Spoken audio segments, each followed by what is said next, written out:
Praise the lord. ఈ రోజు దేవుని వాక్యం యోహాను సువార్త 2వ అధ్యాయం 24-25 వచనాలు.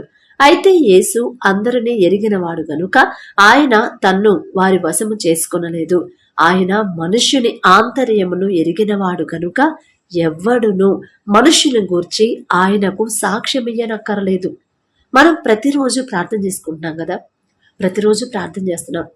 మనకున్న సమస్యలన్నీ తండ్రి పాదాల దగ్గర పెడుతున్నాము. ఒకటే సమస్య, అది కూడా చాలా భయంకరంగా ఉంది. ఎంత ప్రార్థన చేసినా ప్రార్థనకు జవాబు రావట్లేదు. మీరు చేస్తున్నారు ప్రార్థన, నేను చేస్తున్నాను. ఇంకా మీకు తెలిసిన దైవజనులతో, మాస్టర్ గారితో, పాస్టమ్మతో, అనేక మందితో మీరు ప్రార్థన చేపించుకుంటా ఉండుండొచ్చు.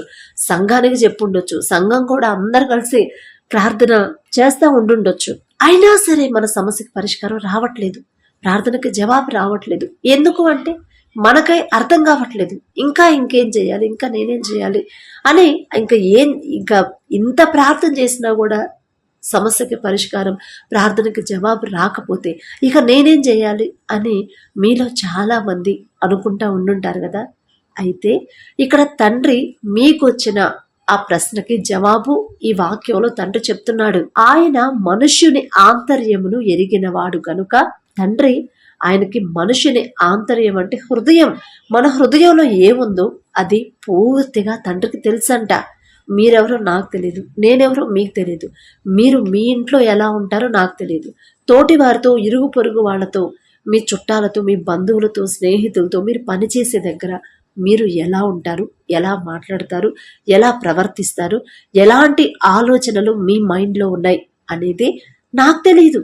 అయినా నేనే పాటిదానండి. ఒకవేళ తెలిసినా కూడా నేనైతే ఏం చేయలేను కదా. మన ప్రార్థనకి జవాబిచ్చేది తండ్రి, మన సమస్యకి శాశ్వతమైన పరిష్కారం చూపించేవాడు మన తండ్రి. అయితే ప్రార్థనకి ఇంకా మనకి జవాబు రాకపోవడానికి కారణం ఏంటంటే, మన ప్రశ్నకి జవాబు తండ్రి ఆయన మనుషుని ఆంతర్యమును ఎరిగినవాడు కనుక ఎవడును మనుష్యుని గూర్చి ఆయనకు సాక్ష్యం ఇయ్యనక్కర్లేదు. మీ తరపున నేను ప్రార్థన చేస్తున్నాను, నా తరపున మీరు ప్రార్థన చేస్తున్నారు. మీ సమస్య, ఇప్పుడు నేను ఎలా ఉంటానో నాకు తెలుసు, నా బంధువులకి మేబీ కొంతమంది తెలియవచ్చు, తెలియకపోవచ్చు. నేను పుట్టి పెరిగిన దగ్గర తెలుసు కదా. ఇక్కడ నా ఇంట్లో వాళ్ళకి తెలుసు. అలాగే తండ్రికైతే పూర్తిగా తెలుసు. నేను అడిగిన ప్రతి ప్రార్థనకి, ప్రతి సమస్యకి కూడా తండ్రి నాకు త్వరగా జవాబు పంపించాడు. ఎందుకంటే మీకన్నా నేను ఏదో భక్తి గలదాన్నో, మీకన్నా నేను నీతిమంతురాలను, మీకన్నా నేనేం పరిశుద్ధంగా జీవిస్తానని కాదండి. నేను ఎలాంటి దాన్ని, నా మాట తీరేంటి, నా ప్రవర్తన, నా హృదయంలో పైకి నా మాట ఎలా ఉంది, మనసులో నా హృదయంలో ఎలా ఉంది అనేది పూర్తిగా తండ్రికి తెలుసు. కాబట్టే ప్రతి ప్రార్థనకి తండ్రి జవాబు పంపించాడు. ఇంకొక సమస్య ఉంది నాకు తెలిసి, దానికి కూడా తండ్రి జవాబు పంపిస్తాడు, కానీ టైం పట్టిద్ది అని నాకు నమ్మకం ఉంది. అయితే మీరు చేస్తున్నారు, మీరు ప్రార్థనకి వెళ్తానే ఉన్నారు, వాక్యం చదువుతానే ఉన్నారు, డైలీ మార్నింగ్ నైట్ ఎప్పుడు టైం కుదిరితే అప్పుడు ప్రార్థన చేసుకుంటున్నారు, వాక్యం పెట్టుకుంటే వాక్యం వింటున్నారు. అయినా కూడా మన ప్రార్థనకి జవాబు రావట్లేదు, సమస్య పరిష్కారం అవ్వట్లేదు. ఎందుకు అంటే మీ ఆంతర్యములో ఏముందో, మీ హృదయంలో ఏముందో, మీ ఆలోచనలు ఎలా ఉన్నాయో నాకు తెలియదండి, తండ్రికి తెలుసంట. తండ్రి చెప్తున్నాడు మనతో, మీతో, నాతో చెప్తున్నాడు. మీ ఒక మనుష్యుని ఆంతర్యం ఏంటో నాకు తెలుసు. పైకి మనం మంచిగా మాట్లాడుండొచ్చు, అంటే నేను మిమ్మల్ని ఉద్దేశించి చెప్పట్లేదు, మిమ్మల్ని మీరు ఒకసారి పరిశీలన చేసుకోండి. పైకి మనం ఎంత బాగున్నా, పైకి మనం ఎంత మర్యాదగా నడుచుకున్నా, పైకి కనపడేటట్టు మనం ఎంత ప్రేమగా ఉన్నా కూడా మన మనసులో ఏముందనేదే తండ్రి చూస్తాడు. పైకి మనుషులు చూసే వాటిని, మనుషులు లక్ష్య పెట్టు వాటిని యేసు ప్రభు వారు లక్ష్య పెట్టడు అని తండ్రి ఇక్కడ చెప్పాడు. మనకు వాక్యంలో చాలాసార్లు చదువుకున్నాం, చిన్నప్పటి నుంచి మనం చదువుతానే ఉన్నాం. నేను అందుకే మొదటి నుంచి మీకు చెప్పేది అందుకే, మన మాట, మన ప్రవర్తన, మన చూపు, మన ఆలోచనలు అన్నీ కరెక్ట్గా ఉంటేనే త్వరగా జవాబు వచ్చింది. ఇప్పుడు భర్త గురించి భార్య ప్రార్థించమని అడుగుతున్నారు, అసలు మీరెలా ఉన్నారు? మీరు వాక్యం ప్రకారం నడుచుకుంటున్నారా? మీరు ఓర్పు సహనంతో ఉంటున్నారా? దేవుని పాదాల దగ్గర కనిపెట్టుకొని ఉంటున్నారా? నా భర్తని నా తండ్రి ఖచ్చితంగా మారుస్తాడు అని విశ్వాసంతో ఉంటున్నారా? భర్తతో గొడవ పడకుండా ఆయనతో మామూలుగా నడుచుకుంటా అర్థమయ్యేలా ప్రేమగా ఆయనతో లోబడి ఉంటున్నారా, జీవిస్తున్నారా? నేను చూడకపోవచ్చు, కానీ తండ్రి చూస్తున్నాడు. భార్య గురించి ప్రార్థన చేసేవాళ్ళు, చేయమనేవాళ్ళు మీరెలా ఉంటున్నారు? మీ భార్యతో మీరు ఎలా ఉంటున్నారు? ఆమెతో ప్రేమగా ఉంటున్నారా? ప్రేమించమని తండ్రి చెప్పాడు, నేను చెప్పట్లేదు. భర్త భార్యను ప్రేమించాలని తండ్రి చెప్పాడు. మరి ఆ ప్రకారంగా మీరు నడుచుకుంటున్నారా? పిల్లల విషయంలో మీరు ఎలా ఉన్నారు? మీ పెద్దవాళ్ళ విషయంలో పెద్దవాళ్లతో మీరు ఎలా ఉంటున్నారు అని ఇవన్నీ తండ్రి ఖచ్చితంగా పరిశీలన చేసిన తర్వాతే జవాబు పంపిస్తాడు. ఒక్కసారి నేను చేసిన ప్రార్థనకి జవాబు రాదు. ఎందుకని జవాబు రావట్లేదు? ఎందుకని సమస్య ఇలాగే ఉంది? ఇంకెక్కడన్నా నేను ఎక్కడన్నా జారిపోతున్నానా? ఎవరితోనన్నా నేను గొడవ పడ్డానా? ఎవరినైనా గబక్కన మాట అన్నానా? దురుసుగా ప్రవర్తించానా? ఒకవేళ వాళ్ళతో ప్రేమగా పైకి మాట్లాడి మనసులో మళ్ళీ వాళ్ళ మీద కోపం ఏమన్నా మనసులో పెట్టుకున్నానా? వాళ్ళని ఎగతాళిగా మాట్లాడానా? ఇవన్నీ పరిశీలన చేసుకుంటానండి, ఖచ్చితంగా చేసుకుంటాను. నాకు ప్రార్థనకి తండ్రి జవాబు ఎందుకు పంపించట్లేదు అంటే నాలోనే ఏదో లోపం ఉంది, నేనే ఎక్కడో జారిపోతున్నాను. ఎందుకంటే ప్రతిదీ సమస్తము A to Z, తల నడినెత్తి నుంచి అరికాల వరకు తండ్రికి సమస్తము తెలుసు. మనం ఎక్కడ ఎవరితో మాట్లాడుతున్నాము, ఎలా ప్రవర్తిస్తున్నాము, ఎలాంటి చూపులు, మన చూపులు ఎలా ఉన్నాయి? మోహపు చూపులు ఏమైనా చూస్తున్నామా? వంకర చూపులు చూస్తున్నామా? మన మాట ఎలా ఉంది? పైకేమో మంచిగా మాట్లాడి లోపలేమో వీళ్ళకి ఇంతకన్నా ఇవ్వకూడదులే అని ఒకవేళ వాళ్ళని ఎగతాళి చేసినట్టు, ఎదుటి వాళ్ళని తక్కువ చేసి మాట్లాడినట్టు నేనేమన్నా చేశానా? నేను అలా ఏమన్నా ఆలోచించానని ప్రతిరోజు కూడా పరిశీలన చేసుకుంటా ఉంటాను. ఖచ్చితంగా చేసుకోవాల్సిందే. ఎందుకంటే మనం పైకి మంచి వాళ్ళుగా కనిపించడం కాదు, మన తండ్రి దృష్టిలో మనం నీతిమంతులుగా ఉండాలి. తండ్రికి భయపడి జీవించాలి. తండ్రి చూస్తున్నాడనే మన మాట తీరు కానీ, మన చూపులు కానీ, మన ప్రవర్తన కానీ ప్రతిదీ కూడా తండ్రి చూస్తున్నాడనే మనం నడుచుకోవాలి. అలా ఉంటేనే మన కుటుంబాల్లో సమాధానం ఉండింది, మన ప్రార్థనకు జవాబు వచ్చింది. మనకున్న సమస్యలన్నీ కూడా చాలా చాలా తక్కువ టైంలోనే అన్నీ పరిష్కారం అవుతాయి. అలా పరిష్కారం అవ్వాలంటే మనం చేయాల్సింది ఒక్కటే, ప్రతి విషయంలో కూడా అది ఇంట్లో వాళ్ళతోనైనా, బయట వాళ్ళైనా, అత్తమామలైనా, ఇరుగు పొరుగు వాళ్ళైనా, ఆఖరికి మనల్ని ద్వేషించే వాళ్ళైనా, మన మీద నిందలు వేసే వాళ్ళతో కూడా మనం సమాధానంగా ఉండాల్సిందే. వాళ్ళతో మనం సమాధాన పడాల్సిందే. అబ్బా నా వల్ల కాదు సిస్టర్, మీరు ఏదైనా చెప్పండి, ఆ మనిషి గురించి మాత్రం నాకు చెప్పొద్దు. అస్సలు నా మనసు అసలు కరగట్లేదు, ఎందుక నా మనిషిని చూస్తే అసలు మాట్లాడాలంటే నా మనసు రావట్లేదు అంటారేమో. అయితే నీ ప్రార్థనకు జవాబు రాదు, అయితే నీ సమస్యకి పరిష్కారం రాదిక. పంపించట తండ్రి. మొదట మనం చేయాల్సింది మనం చేయాలి. ఎందుకంటే తండ్రి అందరినీ చూస్తున్నాడు. ఆయన మనుష్యుని ఆంతర్యమును ఎరిగినవాడు. అయ్యో యేసయ్య, ఈ సిస్టర్ చాలా మంచిది, ఆమె చాలా ప్రేమగా ఉండిద్ది, ఎప్పుడు 2 పూట్ల చక్కగా ప్రార్థనలు ఏకీభవించింది, ప్రతి సండే ఎక్కడ మీటింగ్ అంటే అక్కడికి మీటింగ్ అటెండ్ అయింది, ఎక్కడ కూటాలన్నా సరే ఆ కూటాలకు వెళ్తారు అని మీ గురించి నేను స్పెషల్గా తండ్రికి చెప్పక్కర్లేదు. ఎవడును మనుష్యుని గూర్చి ఆయనకు సాక్ష్యం ఇయ్యనక్కర్లేదు. పలానా సిస్టర్ ఉంది యేసయ్య, పాపం చాలా కష్టాల్లో ఉంది, ఆమె చాలా బాధల్లో ఉంది, మరి ప్రతి వారం చర్చికి వస్తుంది, చాలా మంచిగా అందరితో సమాధానంగా ఉండిద్దని నేను మీ గురించి నేను సాక్ష్యం ఇవ్వక్కర్లేదంట. ఎందుకు ఇవ్వక్కర్లేదంటే ఆ మనుష్యుని ఆంతర్యము ఆల్రెడీ తండ్రికి తెలుసు. అసలు ఆమె ఎలా మాట్లాడుతుంది, మీరు ఎలా ప్రవర్తిస్తున్నారు, మీ మాట తీరు ఎలా ఉంది, మీ చూపులు ఎలా ఉన్నాయి, మీ ఆలోచనలు ఎలా ఉన్నాయి, ప్రతిదీ కూడా తండ్రి చూస్తానే ఉన్నాడు. ఆయనకు తెలుసు మీరు ఎలా ఉంటారో తండ్రికి తెలుసు. అదే మీ ప్రవర్తన కానీ, మీ ఆలోచనలు కానీ, మన మాట తీరు, మన కోపం ద్వేషం అంతా, మన మనసులో ఉన్నదంతా కల్మషం అంతా తీసేసుకొని పసిపిల్లలాగా, చిన్నపిల్లలాగా మనల్ని మనం మార్చుకొని తండ్రి పాదాలు పట్టుకోండి. ఖచ్చితంగా ప్రార్థనకి జవాబు తొందరగా పొందుకుంటారు. సమస్యకి పరిష్కారమా? ఇక ప్రార్థనకు జవాబు వచ్చిందంటే సమస్య పరిష్కారం అయినట్టే కదా. అందుకనే తండ్రి మరి ఎందుకు ఈ వాక్యంతో మీతో మాట్లాడుతున్నాడో నాకైతే తెలియదండి. ప్రార్థన చేసుకున్నాను అయ్యా, మీ చిత్తం, మరి మీ బిడ్డలకి ఏం చెప్పాలనుకుంటున్నారు? నాకైతే అర్హత లేదు, నాకు అంత తెలివి కూడా లేదు, అంత జ్ఞానం నాకు లేదు. కానీ ఆలోచన ఇచ్చేది తండ్రే కదా, ఆ ప్రకారంగా నడిపించేవాడు తండ్రి. కాబట్టి మరి మీరు ప్రార్థన చేసుకునే వాళ్ళు, ఇంట్లో పరిస్థితులు చాలా చాలా ఇబ్బందిగా ఉన్నాయి.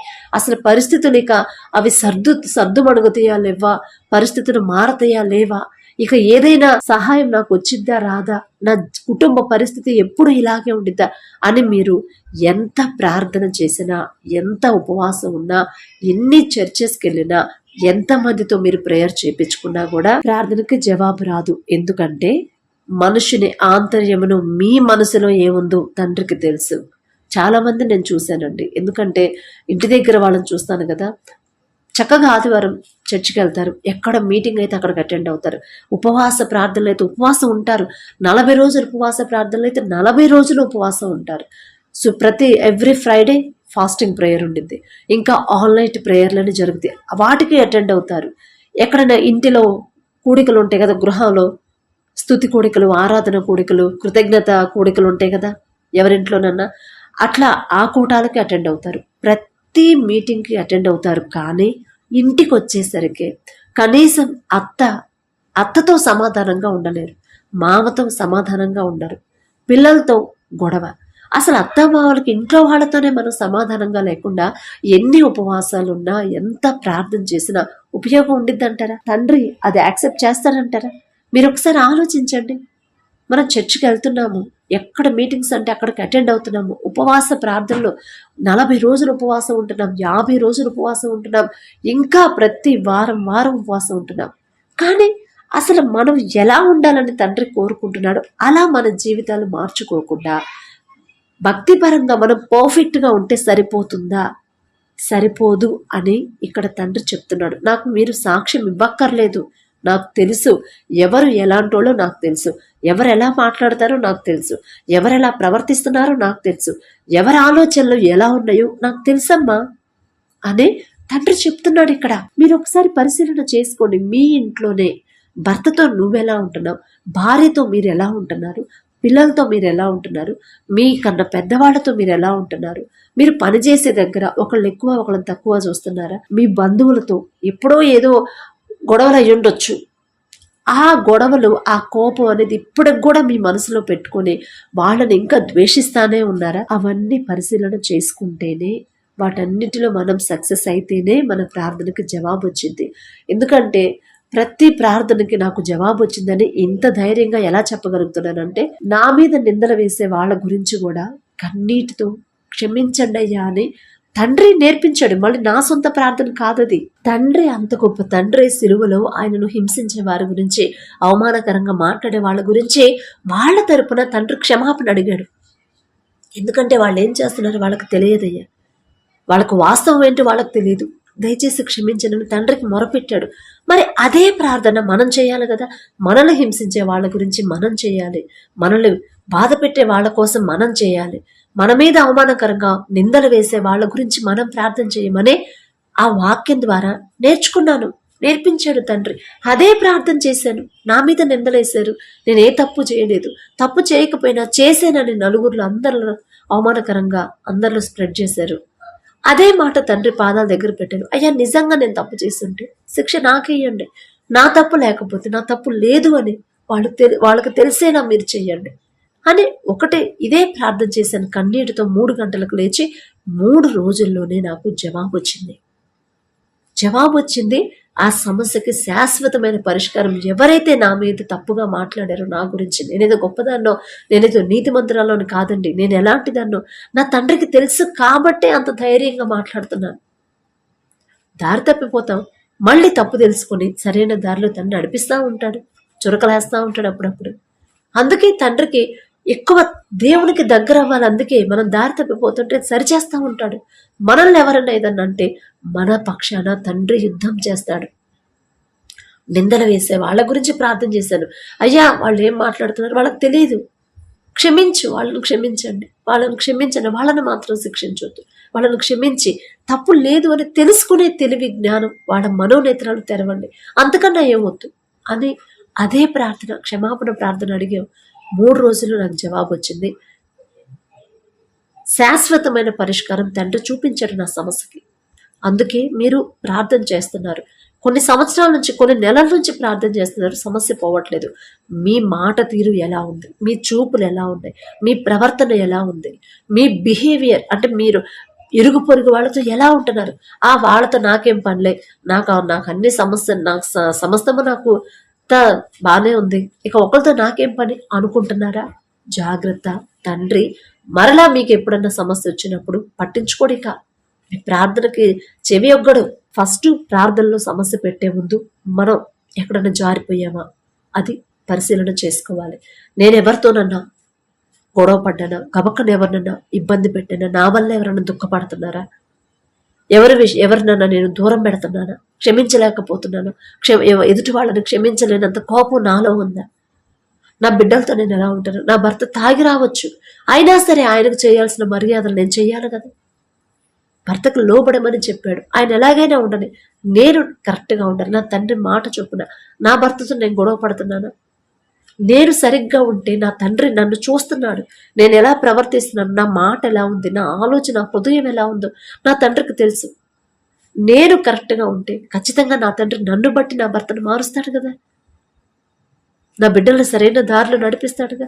నేను ఎవరి విషయంలోనైనా అభ్యంతరంగా నేను ప్రవర్తించానా, వాక్యానికి విరుద్ధంగా ఎవరి దగ్గరైనా నేను ప్రవర్తించానా, గడుసుగా గర్వంగా బిహేవ్ చేశానా, అహంకారంగా నడుచుకున్నానా, ఏదైనా విషయంలో నా కోడల దగ్గర నా కోడలతో నేను ఎలా ఉంటున్నాను అని ప్రతి విషయం కూడా మీరు పరిశీలన చేసుకోండి. ఎందుకంటే మనుషుని ఆంతర్యము తండ్రికి తెలిసే ఉంది. మన హృదయంలో ఏముందో, మనం ఎలా మాట్లాడుతున్నాము, ఎలా ప్రవర్తిస్తున్నాము, ప్రతిదీ కూడా తండ్రికి తెలిసే ఉంది. వేరే వాళ్ళు మన గురించి సాక్ష్యం ఇవ్వనక్కర్లేదు. ఫలానా వాళ్ళు నాకు అట్లా చేశారయ్యా, వాళ్ళు నాకు ఇట్లా చేశారయ్యా, మనం ఒకళ్ళ మీద చెప్పక్కర్లేదు. అదే ఇక్కడ తండ్రి చెప్తున్నాడు, అమ్మా నాకు తెలుసు, ప్రతి మనుషుని ఆంతర్యంలో ఏముందో నాకు తెలుసు. వాళ్ళు ఏ పనులు చేస్తున్నారు, ఎలా మాట్లాడుతున్నారు, ఎక్కడికి వెళ్తున్నారు, ఎలాంటి పనులు చేస్తున్నారు, ఏ తప్పు చేస్తున్నారు, ఎలాంటి ఆలోచనలు ఉన్నాయి వాళ్ళ హృదయంలో, సమస్తము నాకు తెలుసు. మీరు ప్రత్యేకంగా చెప్పక్కర్లేదు. వాళ్ళకి రావాల్సిన శిక్ష వాళ్ళకు ఉండింది. నువ్వు జాగ్రత్త పడు, నువ్వు పరిశుద్ధంగా జీవించు, నా మాట చొప్పు నువ్వు నడుచుకొని తండ్రి మనకు చెప్తున్నాడు. కాబట్టి మాటలు జాగ్రత్తగా వినే ఆ ప్రకారంగా మీ జీవితాలు మార్చుకుంటేనే మన ప్రార్థనకు జవాబు వచ్చింది. కాబట్టి కళ్ళు మూసుకోండి, ప్రార్థన చేసుకుందాం. కృపగల దేవా మీకే స్తోత్రం, రాజాది రాజా మీకు స్తోత్రం, దేవాది దేవా మీకే స్తోత్రం నా తండ్రి. మరి వాక్యం ద్వారా మాతో మాట్లాడిన దేవా, పైకైతే మేము మర్యాదగానే, పైకైతే మేము ప్రేమగానే, అందరితో మేము సమాధానంగా ఉన్నట్టే మేము కనిపిస్తున్నాం కానీ, మాటతో అయితే మేము ప్రేమగా మాట్లాడుతున్నాం కానీ, మా మనసులో ఏముందో మీకు మాత్రమే తెలుసు నా తండ్రి. ప్రతి ఒక్కరు ప్రార్థనలో ఏకీభవిస్తున్న ప్రతి ఒక్కరి మనసులో ఏముందో, వాళ్ళ ప్రవర్తన, వాళ్ళ మాట తీరు, వాళ్ళ చూపులు ఎలా ఉన్నాయో ప్రతిదీ మీకు సమస్తము ఎరిగి ఉన్న దేవా మీకే స్తోత్రం నా తండ్రి. ఒకవేళ మీ వాక్యానికి విరుద్ధంగా ఎవరైనా నడుచుకుంటుంటే బిడ్డల ప్రభ గ్రహించుకొని, వాళ్ళ తప్పు వాళ్ళు తెలుసుకొని, పశ్చాత్తాపడి హృదయాన్ని బిడ్డలకు ఇచ్చి సరైన దారిలో నా ప్రభ బిడ్డలు నడిపించి వారి కుటుంబ స్థితి మార్చమని నా ప్రభ, ఆశీర్వాదకరంగా నా ప్రభ వారి జీవితాలు మార్చుకోనేలా మీ కృప అనుగ్రహించమని అడిగే అర్హత, పొందుకునే అర్హత లేని వాళ్ళం అయినా సరే యేసు నామములో అడుగుచున్నాము తండ్రి. ఆమేన్.